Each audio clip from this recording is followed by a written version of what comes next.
खबर आपको दें, फैजाबाद धरना केस सुप्रीम कोर्ट ने आज की समाअत का हुक्मनामा जारी कर दिया है। बात करेंगे, राजा मोहसिन एजाज हमारे साथ मौजूद हैं। बताइए इस मुतालिक राजा मोहसिन एजाज। आज की समाअत जो है वो उसका hukamnama chief justice of Pakistan ने एक तवील समाअत के बाद लिखवा दिया है। आज के मुख्तसर ये जो हुक्मनामा है इसमें ये कहा गया है कि तहरीक लब्बैक ने इस केस के सिलसिले में कोई नजरसानी दरख्वास्त दायर नहीं की, उन्हें ये फैसला दुरुस्त लगा होगा। इसके साथ साथ ये भी कहा गया कि इनफरादी दरख्वास्त गुजारों को नहीं सुना जाएगा, तमाम जो मुतल्लिका दरख्वास्त गुजार हैं उन्हें सुन लिया गया है।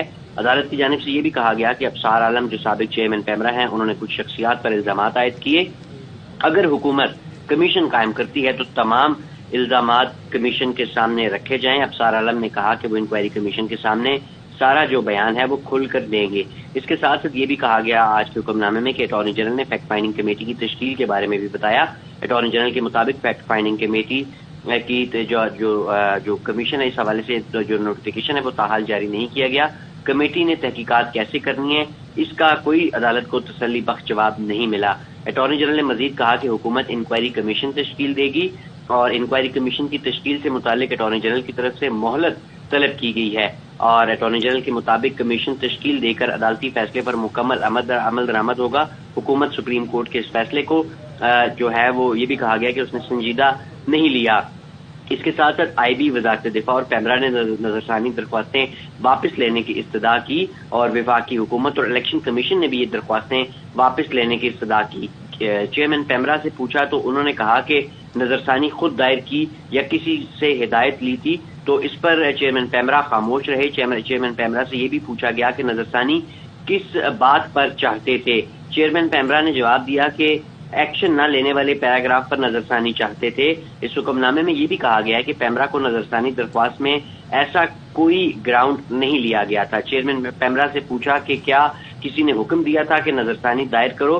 चेयरमैन पैमरा अदालत के जो सवालात थे उसके जवाब में बेबस थे। उन्होंने अदालत से ये भी कहा कि मैं गैर मशरूत मुआफी मांगता हूं। इस पर चीफ जस्टिस ने उन्हें कहा कि तोहिनी अदालत का नोटिस तो नहीं दे रहे आपको, जो आप मुआफी मांग रहे हैं हुकूमत आपका कंडक्ट देखकर खुद फैसला करे। इसके साथ साथ इस हुक्मनामे में यह भी कहा गया कि चेयरमैन पैमरा कानून पर अमल दरामद में संजीदा नहीं लगते। बज़ाहिर चेयरमैन पैमरा नजरसानी दायर करने में किसी के कठपुतली थे। इसके साथ साथ तहरीक इंसाफ की नजरसानी और फरीक बनने की जो दरख्वास्तें थी वो भी वापस लेने की बुनियाद पर खारिज की गई, जबकि शेख रशीद के एडवोकेट ऑन रिकॉर्ड के बकौल उनका मोक्कल से कोई राब्ता नहीं है, लिहाजा राब्ता न होने पर नजरसानी वापस लेने का बयान कैसे दिया जा सकता है। अदालत ने शेख रशीद को नोटिस जारी किया है और ये कहा है कि शेख रशीद नजरसानी दरख्वास्त की पैरवी करना चाहें तो अदालत आ सकते हैं। इस हुक्मनामे के मुताबिक MQM ने भी नजरसानी दरख्वास्त वापस लेने की इस्तदा की थी और ये जो दरख्वास्त है ये भी वापस लेने की बुनियाद पर खारिज की जाती है, जबकि इजाजुल हक ने अदालती फैसले में धरने की हिमायत पर मबनी पैराग्राफ की तरदीद की।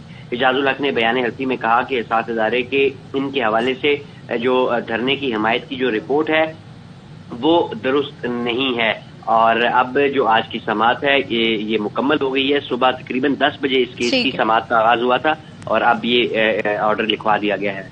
आपका शुक्रिया राजा मोहसिन एजाज।